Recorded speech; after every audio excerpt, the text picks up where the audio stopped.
maestra de guardería fue detenida este miércoles por agentes de inmigración en la ciudad de Los Vientos, en Chicago, frente a los niños que llegaban al centro en un operativo que refleja para muchos el aumento de las tácticas agresivas del gobierno de Trump. La mujer aseguró tener permiso de trabajo y fue arrestada pese a ofrecer mostrar su documentación.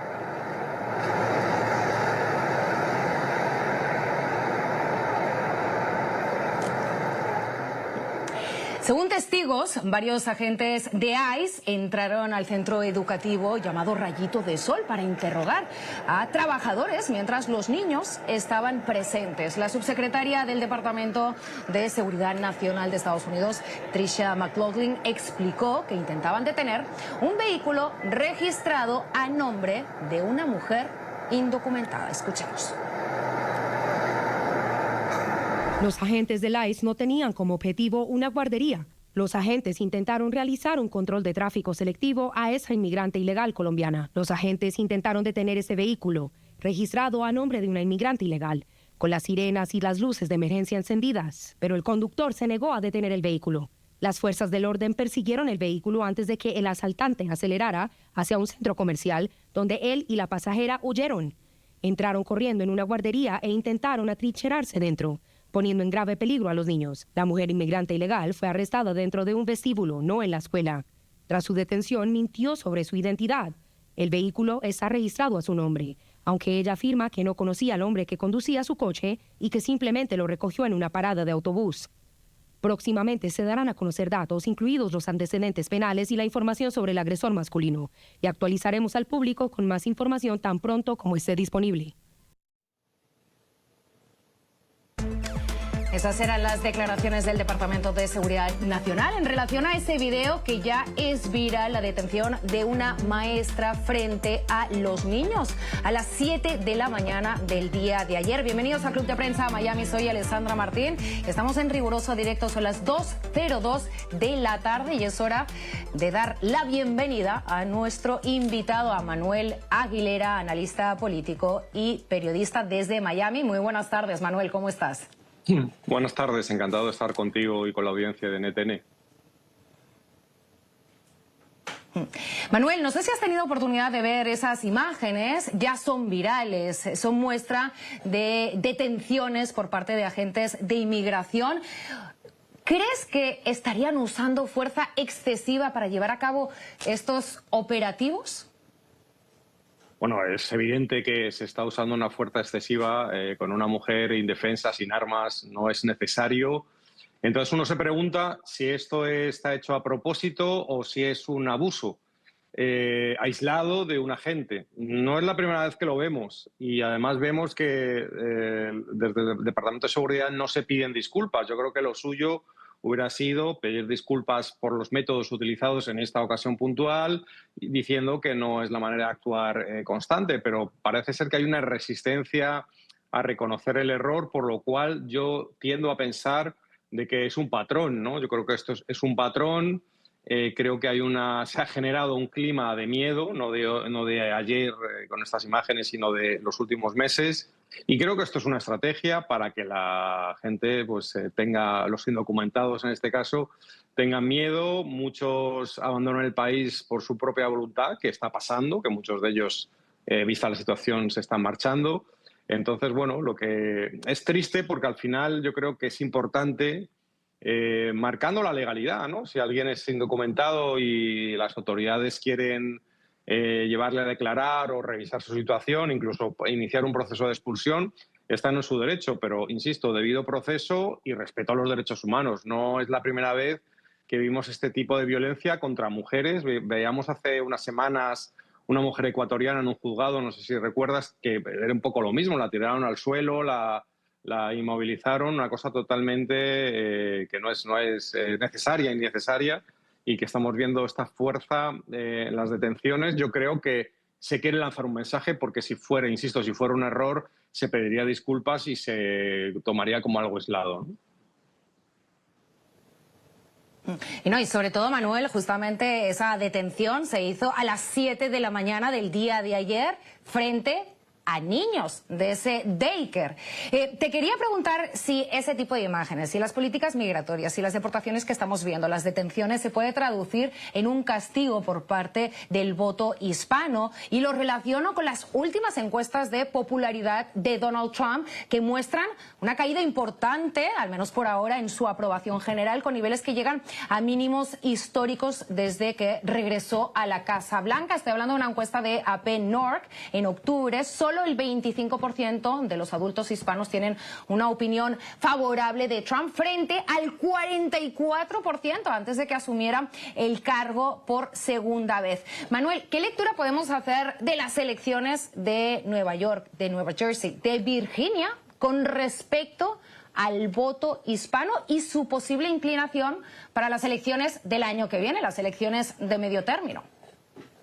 Bueno, yo lo llevo diciendo repetidamente en los últimos meses. Incluso me iba al ejemplo de los congresistas del sur de la Florida, de María Elvira Salazar y de Carlos Jiménez, de cómo le van a explicar a su electorado, en casos 70% del electorado, por ejemplo, del sur de la Florida, estamos hablando de hispano, cómo le van a explicar en las políticas migratorias de Trump, porque al final es verdad que solo votan los ciudadanos, ¿no? Evidentemente los que están en proceso de legalización o los indocumentados no votan, pero todas esas personas tienen familia, tienen primos, tienen hermanos, tienen padre, tienen madre, tienen hijos que están a lo mejor en situación legal y están viendo cómo a su familiar, como a su amigo, como a su compatriota que viene de otro país se le está tratando con una dureza tremenda, ¿no? Evidentemente esto se tiene que notar en las urnas y yo creo que este es el primer aviso. El voto hispano tiene parte del apoyo Trump tiene una parte del apoyo hispano, por ejemplo, de la comunidad cubano-americana, y una parte grande de ciudadanos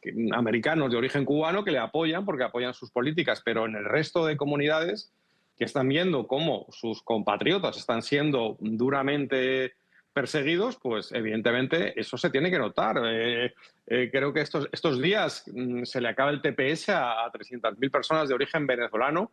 Ellos no pueden votar, insisto, pero sí sus familiares. Y se están viendo cómo, por un lado, se está, por ejemplo, diciendo que Venezuela es una narcodictadura, que lo es, que estoy de acuerdo, pero por otro lado no se está protegiendo a las personas que han huido de esa narcodictadura y han buscado refugio y asilo en este país buscando una vida mejor. Creo que es un poco contradictorio y al final, más allá de los grandes titulares o de determinados políticos de la oposición venezolana, por ejemplo, que les puede interesar estar bien con Trump, lo que es la gente de la calle, lo que es el votante, evidentemente está castigando esta política de Donald Trump y, por ejemplo, ese vídeo que hemos visto antes, pues también hace mella en ese electorado hispano que se estaba moviendo, que vimos en las presidenciales un gran movimiento desde el Partido Demócrata al Republicano, sobre todo por la situación económica, ¿no? Porque la situación económica le importa mucho a los hispanos y pensaban que Trump iba a dar mejor solución a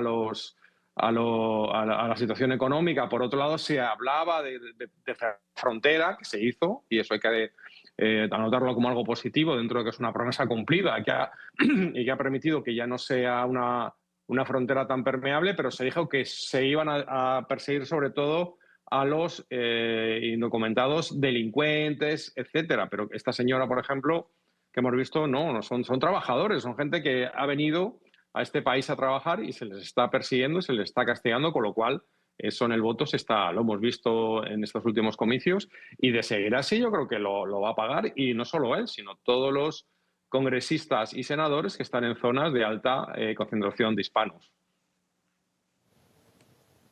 De hecho, lo que apuntabas, ¿no? Mañana, viernes 7 de noviembre a las 11:59 se termina el TPS para cerca de 250.000 venezolanos. Ya se terminó la de la otra designación para 350.000. Estamos hablando de que más de 500.000 de personas de repente son ilegales, a no ser que tengan otro procedimiento migratorio abierto. Y justamente nunca se mostró en contra de la eliminación del TPS. Es la congresista Salazar, como bien apuntabas, una de las congresistas cubanoamericanas del sur de la Florida. Sin embargo, pues reconoció públicamente esa preocupación que tiene ante el apoyo clave de los hispanos para el Partido Republicano, y justamente estaba apuntando a esa victoria demócrata de Nueva Jersey y también Virginia, diciendo que ha habido un giro de más de 25 puntos hacia la izquierda. Vamos a escuchar lo que dijo en redes sociales.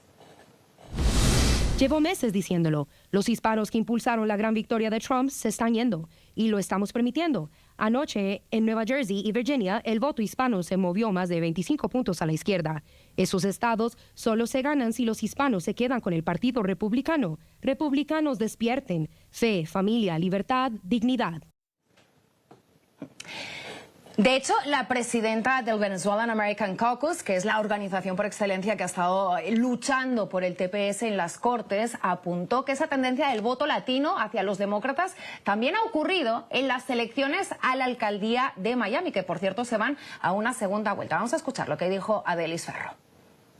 Las políticas migratorias han sido un gran peso y todo el voto latino que se había, la porción del voto latino que se había ido con el presidente Trump en las elecciones del 2024, todos los indicadores muestran que todos se devolvieron hacia el Partido Demócrata. Es que somos seres humanos, Alexandra, y por supuesto que esta es una señal. Y las declaraciones o el tuit de la congresista María Elvira Salazar es bien revelador, porque en Miami, en la alcaldía de Miami, donde está su distrito, los dos candidatos demócratas para la alcaldía de Miami, entre los dos sumaron casi 60% de los votos.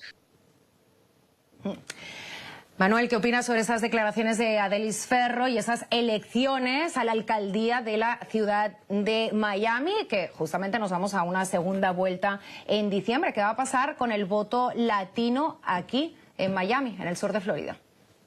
Bueno, yo escribí un artículo hace unas semanas sobre María Elvira Salazar en el que decía que María Elvira Salazar le pone una vela a Dios y al demonio. O sea, no se puede con un ojo apoyar las políticas migratorias de Trump y por otro lado estar pidiendo el voto de los hispanos. Es que es imposible. O sea, María Elvira Salazar debería tener la conciencia y el compromiso de defender a los habitantes de su distrito.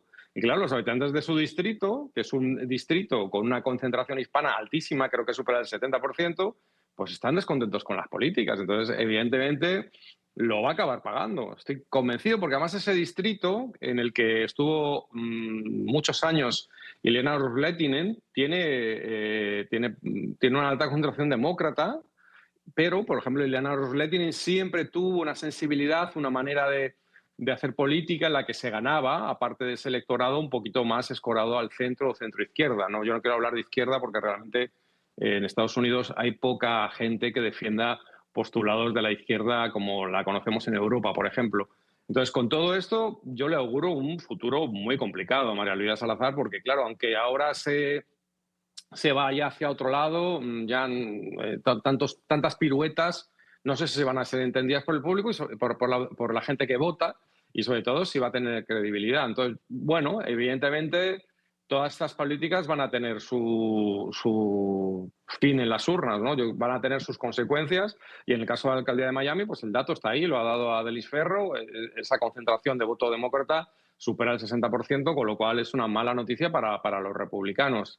Entonces, bueno, aquí yo creo que el punto está ahí, ¿no? Tú perteneces a un partido, pero eres congresista por un distrito o alcalde de una ciudad. Entonces, por un lado te debes cierta fidelidad y coherencia a tu partido, pero yo creo que lo más importante son tus votantes, son las personas de tu distrito o de tu ciudad. Entonces, esa es una lectura que tienen que hacer los políticos republicanos del sur de la Florida y de otras partes del país. Evidentemente, muchos piensan que el apoyo de Trump en una elección es muy importante, pero bueno, están viendo lo que pasa cuando tú callas, otorgas o apoyas políticas migratorias que van en contra de los hispanos, que son incluso legítimas. Realmente, si tú quieres expulsar a todos los indocumentados, pues digamos que legalmente, y si es una promesa electoral, no habría ningún problema, pero efectivamente en la campaña no se dijo exactamente eso, no se avisó exactamente de que la política migratoria iba a tener las consecuencias y las formas que está teniendo desde que ICE se puso en marcha a hacer toda esta campaña de detenciones y deportaciones, ¿no? Sin embargo, Manuel, ayer estuvimos presentes en el estadio de los Miami Heat, en el Kaseya Center, un estadio para 20.000 personas, y en el momento en el que habló Donald Trump, ese estadio estaba absolutamente lleno. Entradas que costaron $100, por lo tanto, de acceso al público general. Hay una cuestión de esperanza, no solo para los republicanos, sino también para los hispanos, sobre todo para los venezolanos, y es ese movimiento de despliegue militar estadounidense, no solo en el Caribe, sino también en el Pacífico. De hecho, pudimos conversar con el concejal de la ciudad del Doral, que también es venezolano, Rafael Pineiro, y nos decía, o instaba más bien a la administración Trump a asumir un rol aún más activo en esa salida de Nicolás Maduro de Venezuela, afirmando que debería ocurrir antes de las elecciones de medio término. ¿Por qué? Vamos a escucharlo. Que lamentablemente la única manera que salga el régimen de Nicolás Maduro es a través de la fuerza. Es algo que tiene que ocurrir sí o sí, incluso este año, y sería la única manera en que incluso nosotros, porque soy republicano y no lo oculto tampoco, podamos mandar el mensaje a la comunidad latina hispana y sirva del mensaje que se ha venido tratando de dar por todo el año, de que es la administración está al lado de las democracias, está a favor del pueblo, de los pueblos latinoamericanos, y es algo que ayudaría mucho al partido incluso republicano el año que viene en las elecciones congresionales. Esa posible intervención militar quirúrgica de extracción de Nicolás Maduro de Venezuela. Manuel, ¿qué opinas sobre esas declaraciones que son de un oficial electo pidiendo por favor esa intervención para que beneficie a los republicanos en las elecciones de medio término? Hombre, es una opinión muy sincera, es una opinión arriesgada y con un gran dosis de polémica, pero lo que sí tenemos que decir, y yo solo tengo que reconocer a esta administración, a este nuevo gobierno de Donald Trump, es que hay una nueva política hacia Venezuela, que la presión de ir contra los negocios ilegales del régimen, ir contra el narcotráfico, de actuar de una manera diferente, está teniendo sus frutos. Yo creo que Maduro ahora mismo está preso del terror, porque sabe que en cualquier momento puede pasar lo que vaticina o lo que pide o lo que exige este concejal.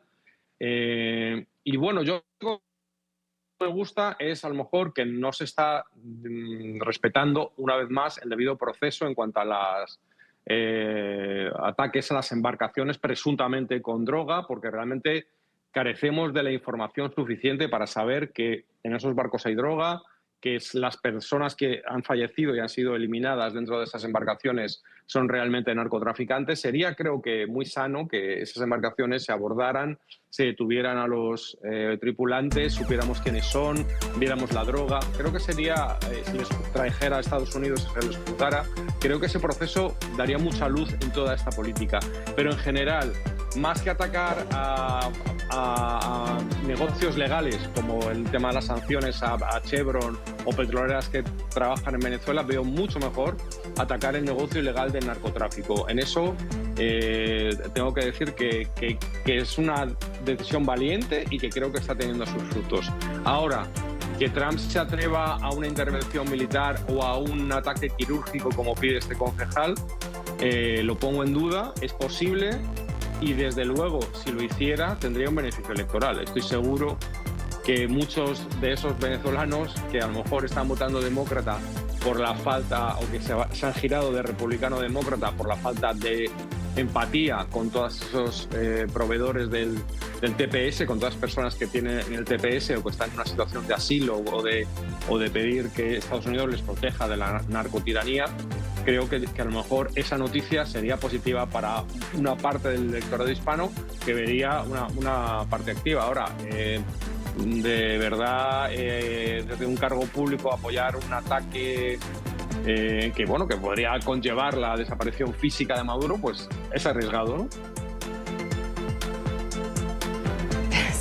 De hecho, Manuel, justamente ayer en el Congreso hubo una reunión a puerta cerrada con el Departamento de Estado y distintos congresistas para hablar de esos ataques a supuestas narcolanchas. Y según fuentes citadas por CNN, Donald Trump no planea lanzar ataques dentro de Venezuela, ya que actualmente no existe justificación legal para atacar objetivos terrestres. Esto según fuentes citadas por CNN. Vamos a hacer una pequeña pausa, pero enseguida regresamos con más de Club de Prensa Miami. No se vayan. El cierre de gobierno federal empieza a generar efectos concretos en los aeropuertos del país. La Administración Federal de Aviación advirtió que de continuar la parálisis política reducirá en un 10% el tráfico aéreo en 40 aeropuertos a partir de este viernes, lo que podría traducirse en miles de cancelaciones diarias.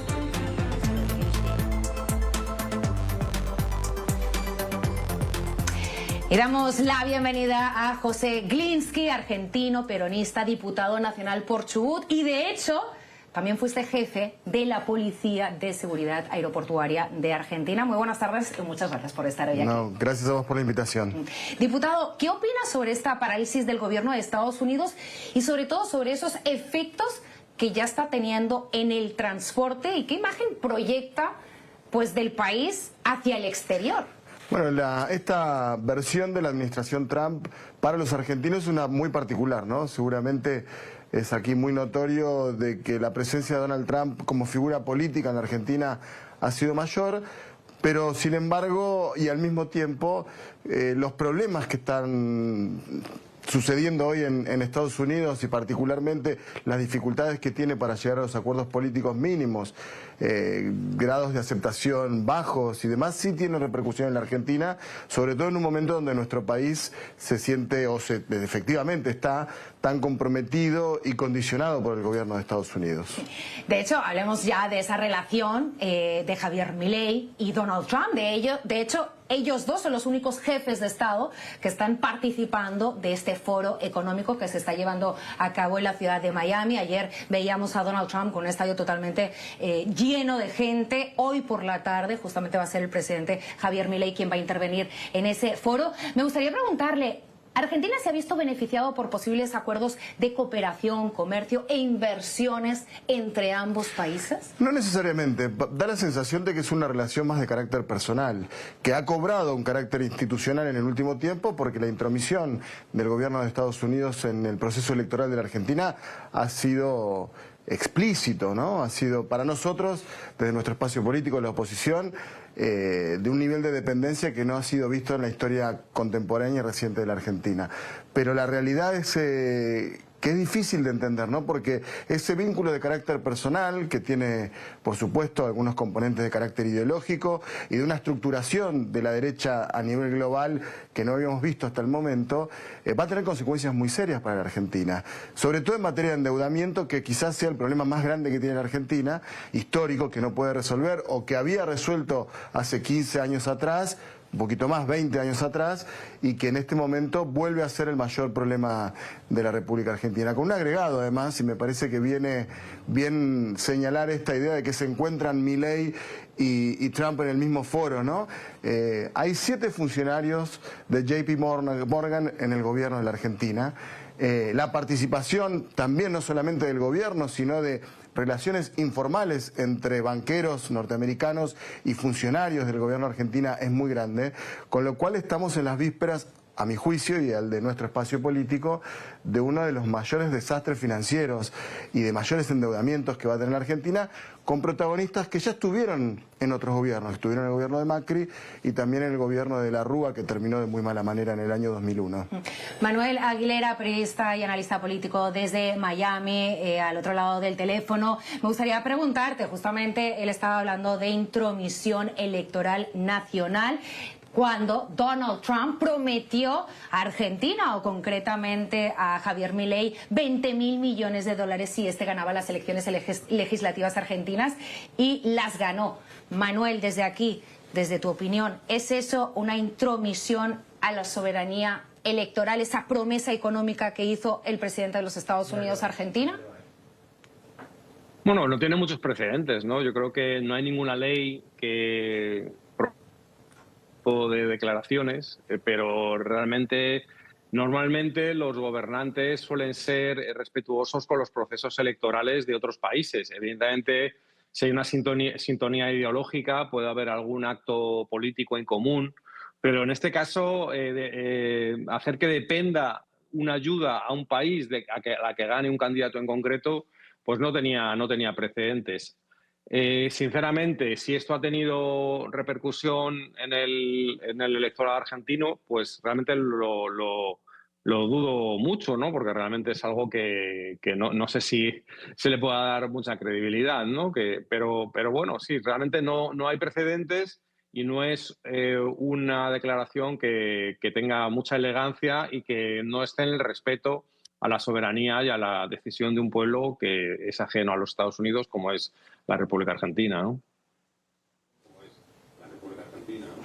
Diputado, ¿dónde está el dinero anunciado por Estados Unidos para Argentina? Y sobre todo, si pudiera detallar exactamente qué incluía ese paquete financiero de 20.000 millones de dólares. Bueno, en principio, como otros endeudamientos de la Argentina, no sabemos exactamente dónde está.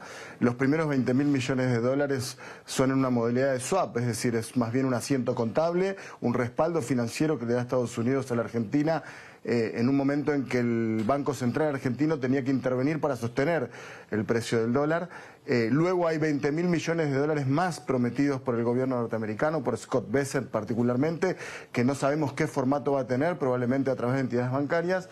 Y hay una tercera intervención de Estados Unidos directa, que fue mediante la compra de pesos, también para mantener el tipo de cambio en Argentina, que es el problema que venía arrastrando Milei en la previa a la elección. Pero, ¿y eso justamente frenó la caída del peso, esa compra del mercado abierto, comprando pesos argentinos por parte del peso? No lo tuvo frenar, digamos, había una alza considerable y estábamos a punto de tener una corrida cambiaria. Es algo que los americanos no conocen, pero que los argentinos tenemos memoria muy extendida respecto de este tipo de situaciones.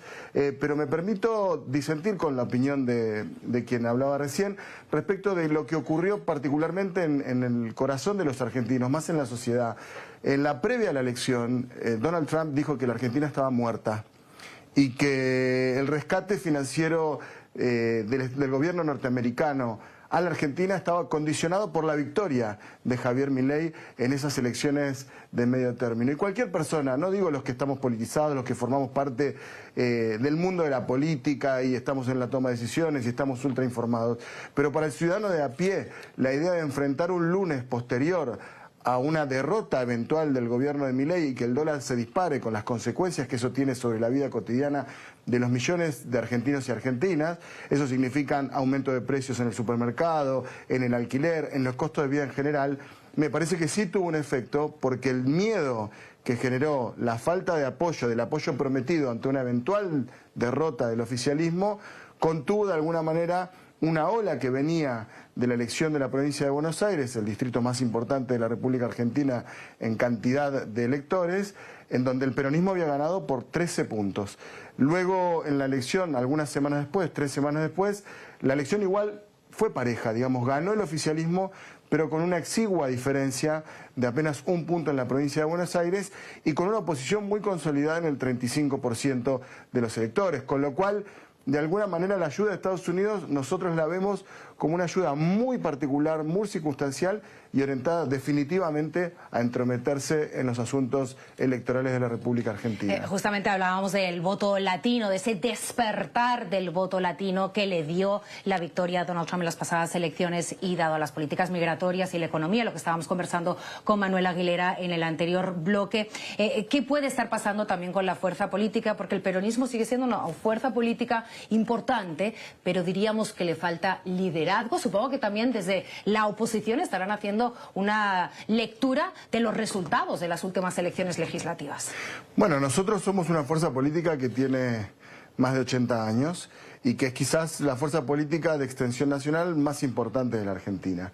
Yo no sé si le falta el liderazgo, me parece que sí estamos en un proceso de transformación, de que efectivamente el último gobierno peronista fue un gobierno que no satisfizo la promesa electoral que le había hecho a los argentinos y a las argentinas, y es lo que ha dado de alguna manera la oportunidad para que Javier Milei llegue al gobierno desde una plataforma totalmente apartidaria, de outsider, como una novedad política en la Argentina que el peronismo no puede ofrecer.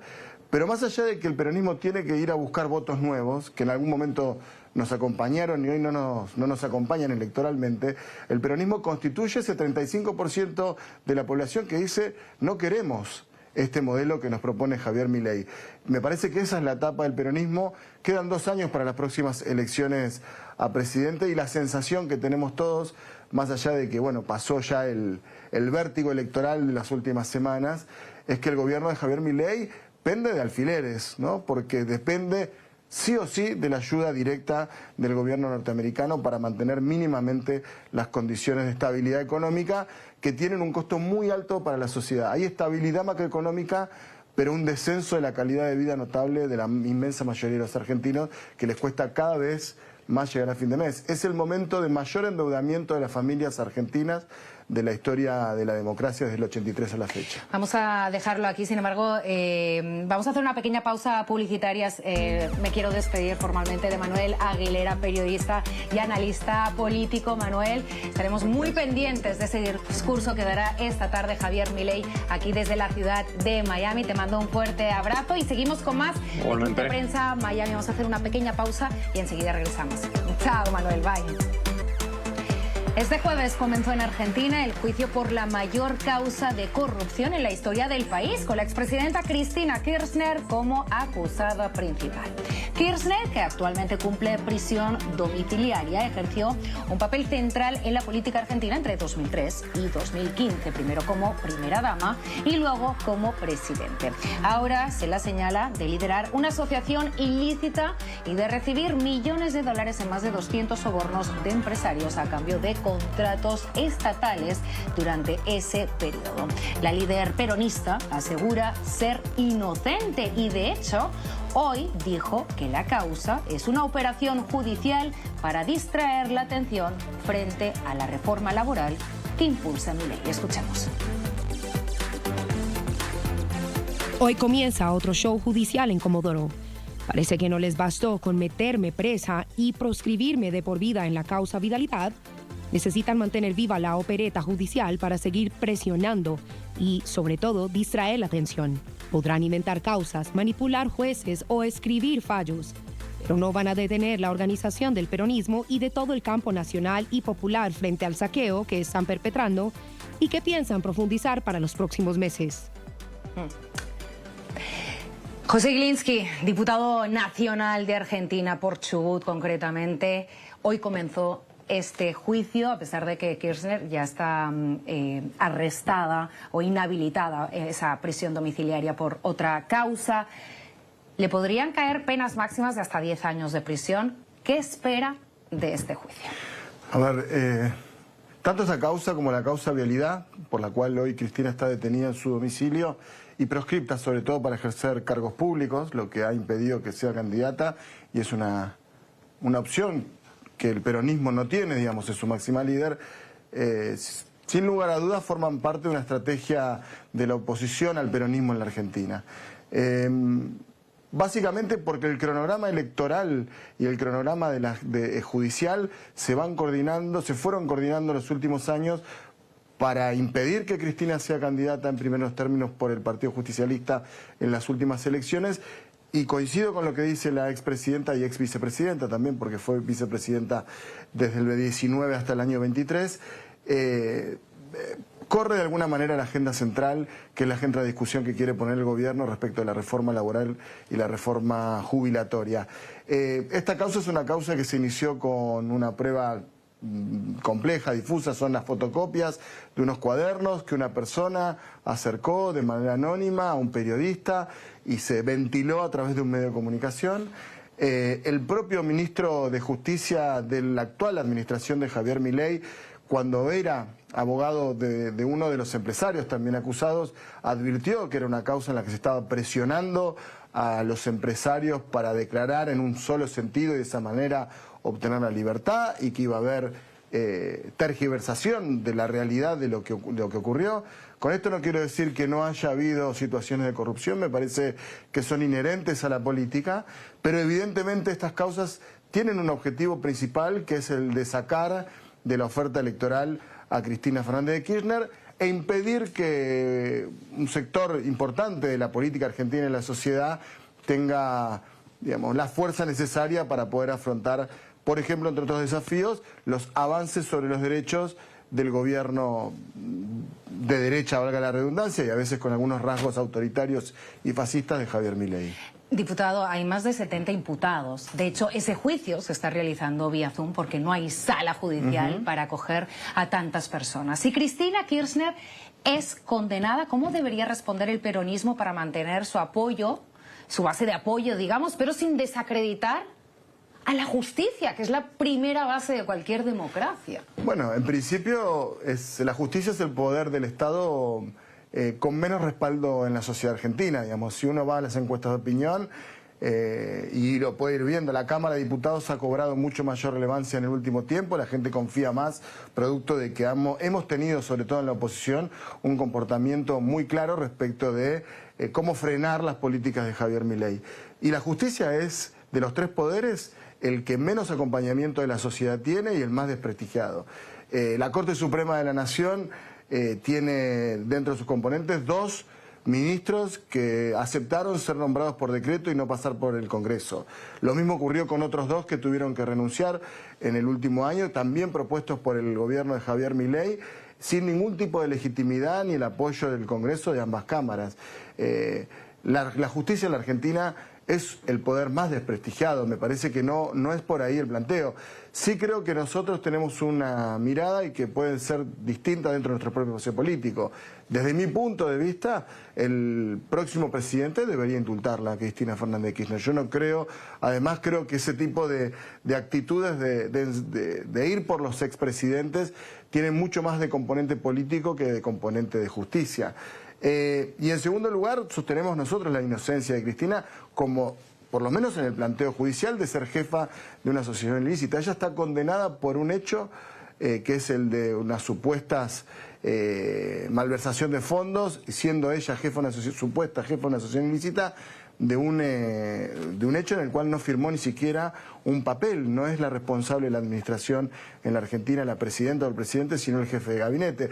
Con lo cual hubo alguna creatividad jurídica para condenarla. Y en este caso coincido absolutamente con las palabras de Cristina, que otra vez, digamos, el calendario judicial tiene más que ver con el humor político y cómo de alguna manera jueces y fiscales acomodan su cronograma a las necesidades de otro sector político. Un juicio que comienza hoy, seguro que dará mucho de qué hablar, ya que lo están calificando como la mayor causa de corrupción en la historia del país. La opinión del diputado nacional peronista opina que en 2 años el nuevo presidente debería indultarla. Así que veremos qué pasa con esa condena o no a la expresidenta. José Gilinski, muchísimas gracias. No, gracias a vos.